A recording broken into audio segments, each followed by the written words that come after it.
nosotros estamos aquí en el estado de Florida, ¿no? Y es muy común, hermana, ir a una misa donde hay personas que van hasta en un traje de baño, ¿no? Entonces, están, entonces permítame, primero que nada, oficialmente darle la bienvenida a nuestro canal. Estamos en este momento discutiendo diferentes temas. Dentro de los temas que consideramos muy importantes es el tema de nuestra relación con Dios, la relación que existe especialmente en una religión que ha sido de alguna manera escogida de manera muy especial por Dios, que ha sido fundada directamente por nuestro Señor Jesucristo, la Iglesia Católica. Tengo el placer de tener con nosotros a la hermana Irma Candelaria, parte de las hermanas pobres bonaerenses de San José de la Congregación de Argentina. De primero que nada, bienvenida. Le agradezco profundamente el que pueda compartir con nosotros. Quiero darle la oportunidad de que nos cuente un poquito sobre su historia personal, cómo llega a la vida religiosa, cómo es católica. Bueno, puedo decir que mi abuelita, yo muchas veces me quedaba con ella en la casa, ella rezaba de rodillas frente a la cama, ¿no? Y hablaba y hablaba, yo decía, ¿cuándo vamos a terminar? Y ella, pronto, pronto. Y entonces, en las mañanas, cuando la misa era bien temprano en las mañanas, todavía estaba oscuro, yo la acompañaba y crecí 7, 8 años ya con mi abuela yendo a la iglesia. Pero después de joven, también, bueno, me eligieron para ser virgen varias veces en la Via Crucis, en las cosas de Navidad. Y ya más joven entré a la Juventud de Acción Católica. Entonces trabajé mucho con los jóvenes, muchísimo en la parroquia, llevando la palabra de Dios. En ese tiempo estaba famoso que uno hiciera grupos con la palabra de Dios. Después ya pues me fui a la universidad y después de que terminé mi carrera me vine para acá, para Estados Unidos. ¿Qué le dijo su mamá? ¿Qué le dijo su familia cuando usted dijo, quiero ser una monja? Bueno, yo estaba en Estados Unidos, yo conocí las hermanas acá. Y sí, y yo estuve en Puerto Rico después que trabajé un año en recursos naturales. Yo tenía un amigo, un novio, vamos a decir, y fue lo que me llamó a mí. Estábamos viendo casas para ver qué casas nos gustaban. Bueno, y en una yo no me quise bajar, se bajó él solo. Y entonces yo escuché, literalmente escuché monja. Eso se quedó grabado en mi corazón, pero yo seguí mi vida normal. Y en ese año me vine para acá, para Estados Unidos. Conocí a las hermanas pobres bonaerenses de San José en Bethlehem, Pensilvania. Okay. Y entonces me hice amiga de una de ellas y conocí las hermanas, las visité en Alexandria, Virginia, que es donde está la casa principal acá en Estados Unidos. Inmediatamente entré al convento y llevo como 40 años de vida religiosa más. Sí, son una de las características muy especiales de la Iglesia Católica, es que creemos profundamente en el llamado, ¿verdad? Que Dios nos llama. De una manera u otra uno ve ciertos signos y por eso la gente se sorprende que gente artista, por ejemplo, modelos, de repente cambian su camino. Un cambio de vida muy, muy, muy grande. Quería preguntarle un poquito, porque han habido, creo que en los últimos 10 años hemos visto bastantes cambios o diferentes opiniones sobre cómo está funcionando un poquito la iglesia. Hay un señor muy famoso que se llama Jordan Peterson, que comenzó a hablar un poquito de lo que es ese reto, que a veces debería ser un poquito más profundo en cuanto a nuestra relación con Dios y con la iglesia. Sin embargo, realmente han habido cambios muy grandes que vienen desde Vaticano II, desde el Concilio de Vaticano II, que toma entre algunas áreas, ¿verdad?, el aspecto, nuestra relación ecuménica con otras iglesias, con otras religiones. También, lógicamente, cómo se celebra la misa, la liturgia en sí, atraviesa un cambio bastante drástico. desde su experiencia personal, ¿qué considera usted que fueron las cosas positivas que realmente salieron de Vaticano II? ¿Y qué podrían ser las cosas también negativas que usted considera que salieron de Vaticano II? Viví esos momentos cuando cuando estaba con los jóvenes, que muchos sacerdotes pues no usaban clergyman, no usaban nada, o sea, se quitó la ropa muy pesada, se dijo que fueran afuera, y muchos sacerdotes pues se enamoraron, se casaron.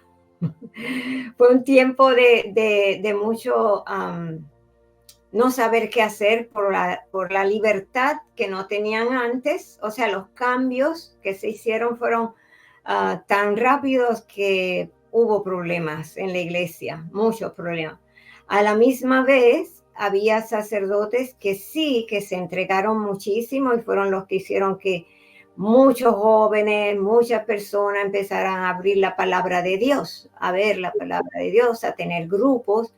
Una de esas fui yo, que empezamos a tener un grupo de empezar a hablar sobre la palabra de Dios, de traer otras personas a hablar en la iglesia. Eso nunca se hizo antes, nunca.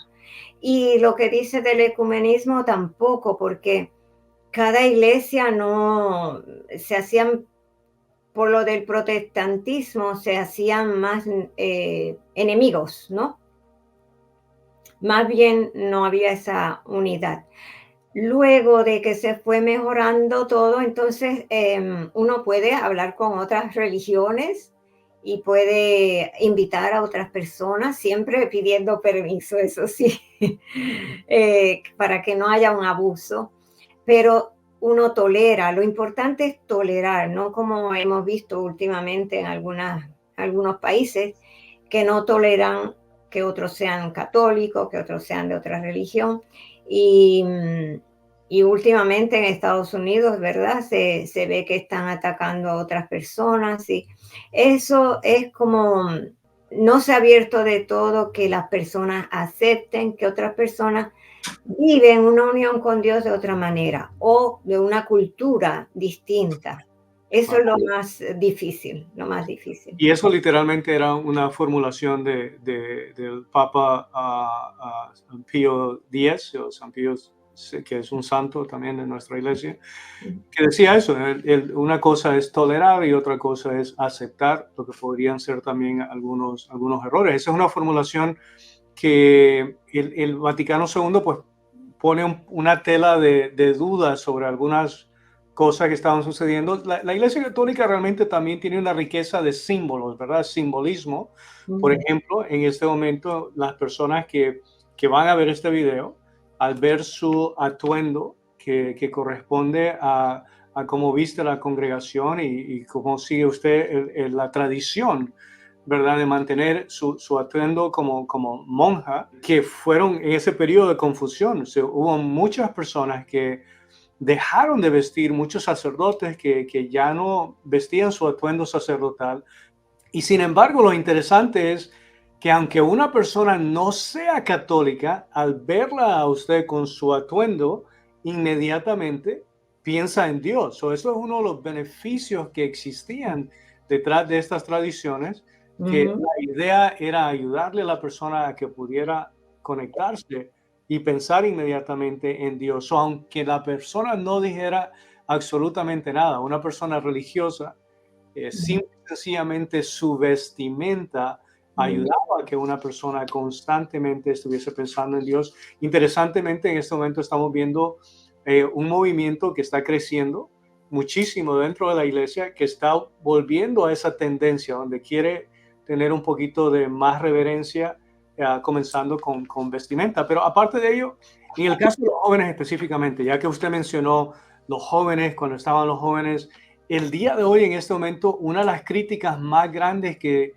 ha salido es que no le estamos exigiendo lo suficiente a los jóvenes, que entre más podamos exigir santidad, más dedicación, más trabajo, entonces pueden, como quien dice, tomarlo con más seriamente, porque suena como que la misión es seria, ¿verdad? Entonces, si nos exige santidad, si nos exige participación, si nos exige, pero hubo un periodo donde parecía que queríamos que todo el mundo nos aceptaran, que no se preocuparan tanto de una tradición, porque la tradición en algunos casos para algunas personas parecía muy rígido. Y sí es cierto que el Vaticano II deja de decir, y desde antes del Vaticano II es muy claro que estamos tratando de que el laicado se envuelva mucho más y pueda participar mucho más. Y la Sí. iglesia está abriendo las puertas a ellos. Sin embargo, corremos el riesgo de que a veces la invitación viene sin exigencias específicas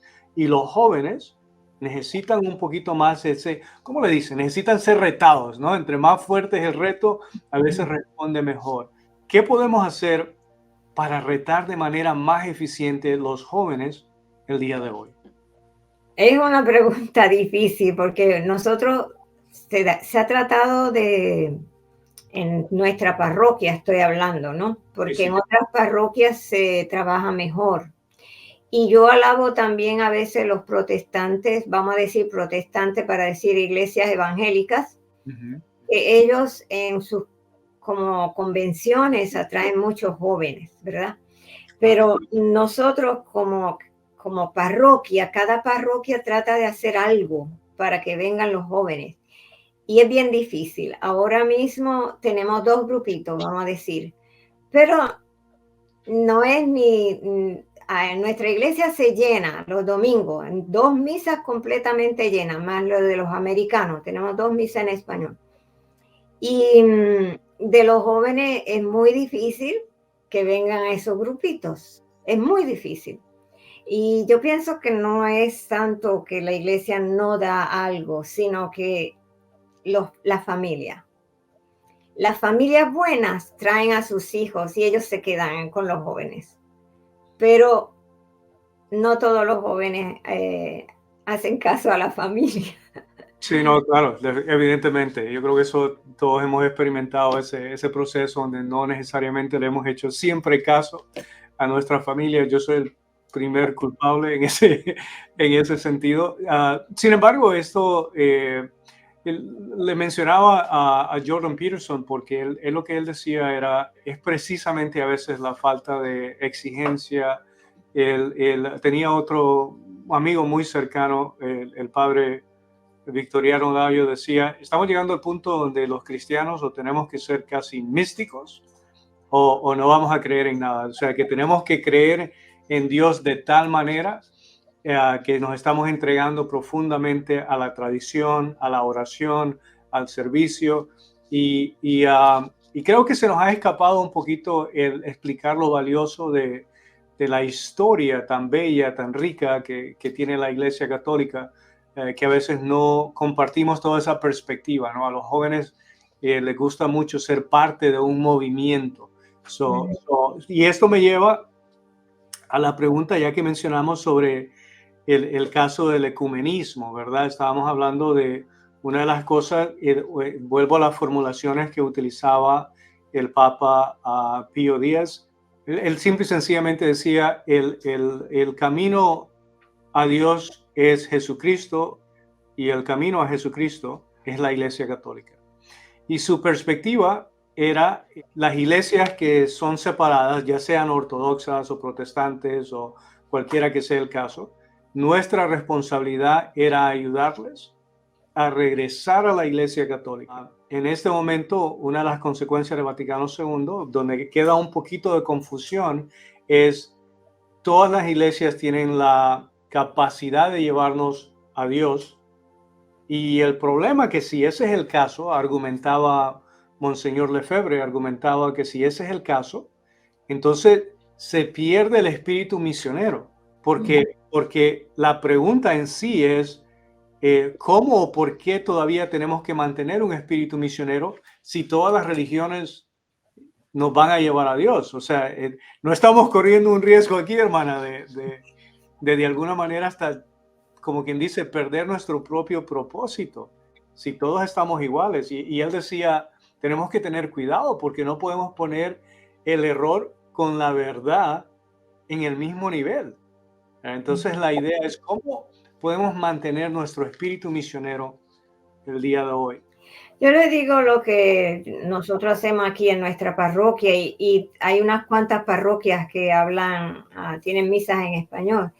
Hay laicos que trabajan para evangelizar a otras personas que no vienen a la iglesia. Y también hay laicos que evangelizan a los que son medianos, vamos a decir, que vienen a misa los domingos y nada más. Ellos también trabajan para que ellos aprendan de la Biblia. Hay retiros, usted sabe, me imagino que sabe que en la iglesia dan muchos retiros, cursillistas, encuentristas, Juan 23, San Andrés, muchas que dan mucho sobre la palabra de Dios. Pero el Papa dice que a mí me gusta, bueno, yo tengo una misión aquí en Reading. Él dice, últimamente lo dijo, vayan a la calle y encuéntrense con alguien, ¿sí? El encuentro con uno y con otro, eso no se hace mucho. Uno puede encontrarse y hablar con una persona y decirle algo de Dios y que venga a la iglesia, ¿sí? Uno puede hacer eso, pero muchas personas no hacen eso, ¿sí? El Papa dice, salgan, salgan, salgan, salgan, visiten. Nosotros aquí tenemos el apostolado de visitar casas. Las tres hermanas y tenemos otros grupos. Bueno, por ejemplo, en mayo y octubre se reza el rosario, ¿sí? Pero ¿cómo hacemos nosotros? Vamos, tocamos puerta por puerta hasta que encontramos 25 casas, donde se va a celebrar un día cada semana y otras personas me acompañan y rezamos el rosario. Pero también llevamos un mensaje bíblico, una charlita, ¿no?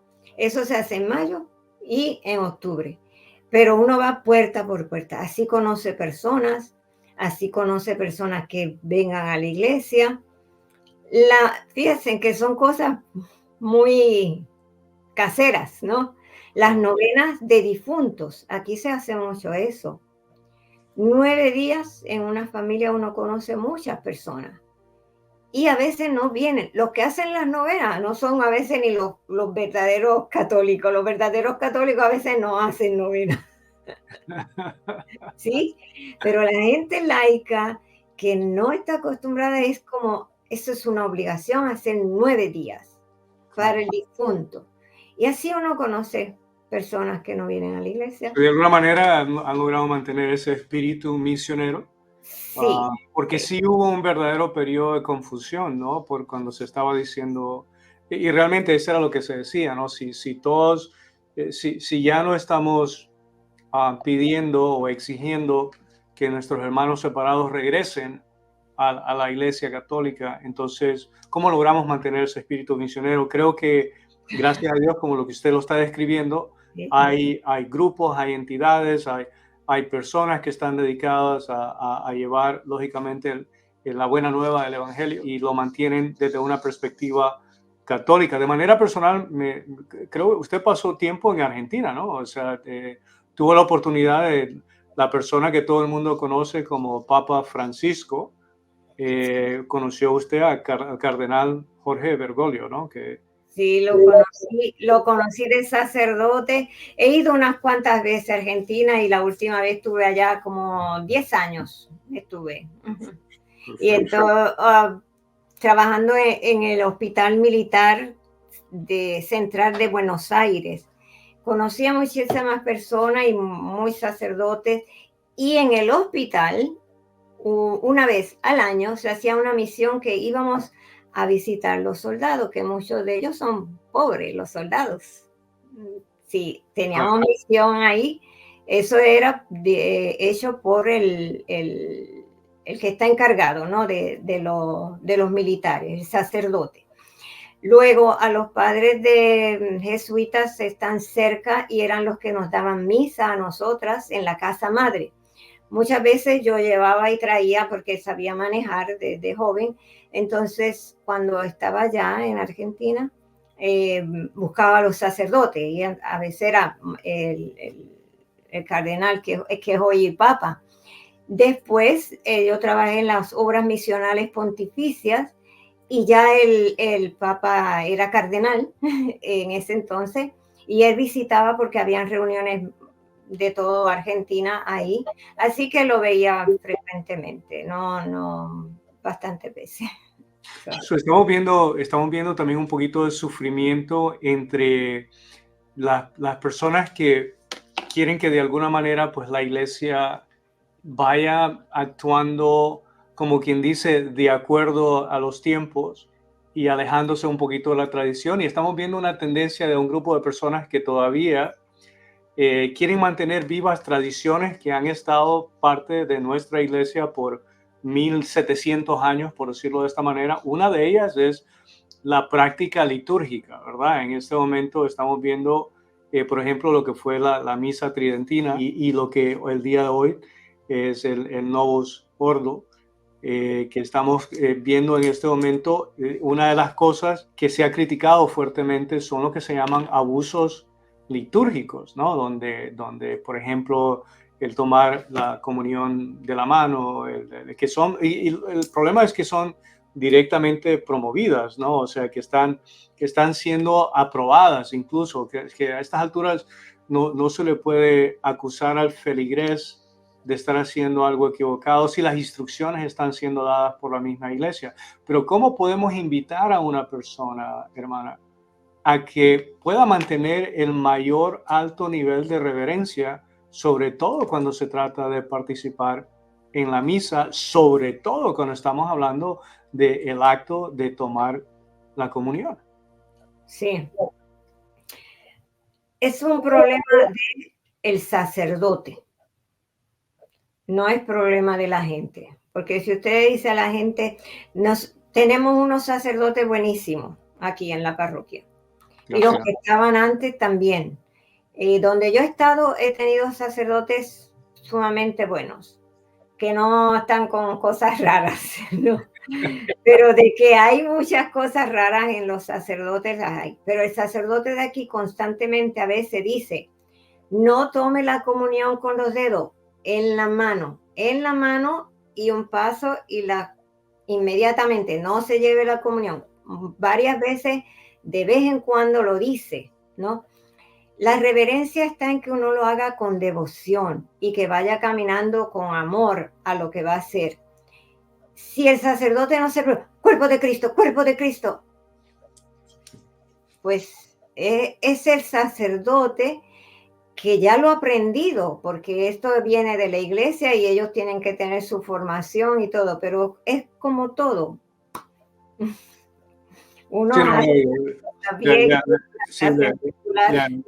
le agradezco esa perspectiva porque por una parte, lógicamente, por eso dicen, le pedimos a Dios y a nuestro Señor Jesucristo que nos dé sacerdotes santos. Y a la misma vez, yo creo que toda la conversación de volver a regresar a valorar la santidad de la sacristía y de los sacramentos, lógicamente, de valorar lo que se está experimentando en este momento, que estamos recibiendo la verdadera presencia del cuerpo y sangre de nuestro Señor Jesucristo, que invitarle a todo el mundo a constantemente recordar que hay cosas muy mundanas, ¿no? Que estamos haciendo conversaciones en medio de una misa, personas que toman una llamada telefónica en medio de la misa, personas, o sea, recordarle, y creo que todos como comunidad tenemos la responsabilidad dentro de una misa de pedirle a otra persona que pueda expresar la mayor cantidad de referencias. Por ejemplo, nosotros estamos aquí en el estado de Florida, ¿no? Y es muy común, hermana, ir a una misa donde hay personas que van hasta en un traje de baño, ¿no? Entonces hay áreas turísticas, hay iglesias bellísimas, ¿no? Y entonces yo veo algunos de los sacerdotes, algunos de los párrocos jalándose el pelo diciendo qué podemos hacer con esta gente que viene a visitarnos, y que conste, iglesias que se han tomado la libertad para ayudarle al feligrés, poniendo letreros diciendo, la vestimenta adecuada, como quiera, no le van a cerrar las puertas a nadie en este momento. Que conste, yo vengo de una tradición donde un sacerdote sí le decía, no, fuera de la iglesia, a vestirse adecuadamente. Y a veces como que se siente que necesitamos un poquito de eso, ¿no? De recordarle a todo el mundo que lo que está sucediendo no es solamente una celebración común y corriente, sino algo no solamente especial, sino que es algo sagrado Ujú. y que tiene que ser tratado de esa manera. Por eso mi opinión muy humilde es que creo que todos tenemos la responsabilidad como comunidad de pedirle a todo el mundo que sobre todo en ese momento pueda expresar la mayor reverencia posible. Pero sí, yo le digo que eso es lo más difícil, no solamente los que están en las playas, en las misas que están cerca de playas, sino también aquí, por ejemplo, viene gente con unos escotes o pantalones muy apretados. Y sí, se dice, por favor, en un cartel afuera, pero es muy difícil decirle, usted no puede entrar, Claro, ¿no? claro. Pero sí se trata de decir en las reuniones, en eso trabaja bastante el grupo de matrimonios, que lo dicen también, lo dicen mucho. En Facebook lo han dicho también, que se acuerden que cuando van a misa, bueno, todas esas cosas. Todos tendríamos que tener un respeto al templo, no solo de ir a comulgar al templo. Eso es lo más grande, entrar a un templo, que no es un club o un restaurante. Fíjense que en los restaurantes, en hoteles, en los médicos, te dicen, hay carteles y te dicen, no prenda el celular. Sí, sí. Y se pueden dar el lujo de decirle a la persona que se vaya. Sí, Que es algo que nosotros, lógicamente, por una razón de caridad más que todo, no queremos hacerlo con las personas. Una de las frases muy bonitas que salen del nuevo orden litúrgico es que en el comienzo de la misa se le pide a la persona que participe de una forma plena, consciente y activa, ¿verdad? Que sea una participación en la liturgia plena, consciente y activa, lo que significa que todos tenemos la responsabilidad de mantener la santidad de ese momento y de pedirle a todo el mundo que participe. Pero finalmente, hermana, quería preguntarle sobre, para las personas que van a escuchar este mensaje, ¿qué considera usted lo más especial de su relación con la Virgen María y con nuestro Señor Jesucristo? por ejemplo, el día de la Inmaculada Concepción, ayer, pienso que la Virgen hizo un milagro muy cercano para mí porque mi hermana la estaban operando de glaucoma y cataratas de un ojo y posible quedaba ciega. Y ayer ella dijo que podía ver un poquito, supuestamente iba a quedar ciega y puede ver. Así que para mí fue una gracia de Dios, pero la Virgen, ¿cuál es esta? De Ah, Medjugorje, Reina de la Paz. es la Reina de la Paz. Sí, la tengo aquí porque la Virgen, esta me acompaña hace muchísimo tiempo, más de 30 años.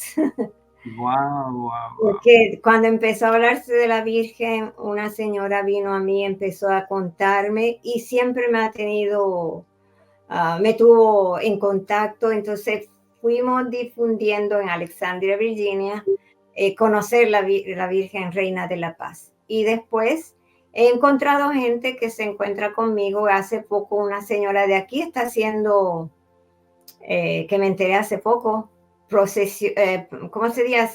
Viajes, pero que son como si fueran una procesión de personas que quieran ir a visitar a la Virgen a Medjugorje y ella hace eso, fíjese. Qué Y bien. cuando dijo, yo digo, te voy a enseñar una virgen. Y cuando yo le enseñé esta, no me ella me estaba contando de lo que ella hacía, porque ella dice que la Virgen de Medjugorje le hizo un milagro muy grande. Yo siempre mantengo la imagen de la Pieta conmigo. También la imagen de la Virgen de Suyapa, de Honduras, la Ah, Virgen de Guadalupe, de México. sí. La Virgen de Suyapa ayudó a facilitar un milagro también de una manera muy personal con mi mamá. Ella literalmente, hablando de pérdida de vista, ella literalmente fue nombrada clínicamente ciega durante un periodo de tiempo y recupera la vista dentro de la Basílica de Suyapa, rezando frente a la Virgen. Y eso fue esencialmente una de las razones que siempre pues me mantuvo católico, como yo le puedo decir, le digo a todo el mundo, algo tan cercano, ¿no? Que se experimenta de esa manera entre las varias razones que tengo para mantener mi fe católica, esa ha sido una de ellas. Y nuestro Señor crucificado, ¿qué le dice a usted? ¿Cuál ha sido, qué puede compartir con nosotros sobre su experiencia personal con nuestro Señor Jesucristo? Bueno, aquí tengo en mi cuarto el Sagrado Corazón. Es como para mí, como decía la Santa Margarita Alacoque, el corazón de Jesús me llama mucho devoción, mucha ternura, mucho, o sea, nada más siento algo y miro el Sagrado Corazón de Jesús. Pero sí, Jesucristo crucificado. Nosotros las hermanas llevamos un Cristo acá. Antes que no se había renovado el hábito, se llevaba un Cristo, que yo lo tengo aquí. Lo tengo en mi escritorio. Este Cristo lo llevaba la Madre General y la Madre Fundadora, y lo llevaban en la cintura, así, con el hábito antiguo, ¿no? Un hábito más. Nuestra fundadora, Madre Camila Rolón, tiene las raíces y la espiritualidad carmelitana porque ella quiso ser carmelita, pero se enfermó y tuvo que salir. Entonces, ese espíritu carmelitano, nosotros tenemos San José, la Virgen del Carmen, sí, y como patrones. Claro. Pues bueno, hermana, el tiempo se nos fue rápidamente. Quiero agradecerle profundamente, hermana Irma Candelaria, primero que nada por su servicio a Dios, algo tan especial, un ejemplo bellísimo para todos los jóvenes que están considerando también una vida de servicio, sobre todo la oportunidad de servir a Dios de esta manera, ya sea en la vida religiosa, la vida sacerdotal, que es una invitación que hasta el día de hoy, pues nuestro Señor Jesucristo nos sigue haciendo a todos los jóvenes, sobre todo. Ese es la mayor invitación y el reto más bonito que pueden experimentar, a su servicio a la comunidad, el que nos haya dedicado en este momento su tiempo para poder compartir su perspectiva y su opinión. Le agradezco profundamente. ¿Algún mensaje final que quiera enviarle a todas las personas que van a ver este? Que solo meditando la palabra de Dios y orando con la palabra de Dios uno puede crecer. No hay otra manera. Le suplico que nos mantenga en sus oraciones, ¿ok? Bueno, que el Señor lo bendiga y lo proteja, y gracias por la invitación. Muchas gracias.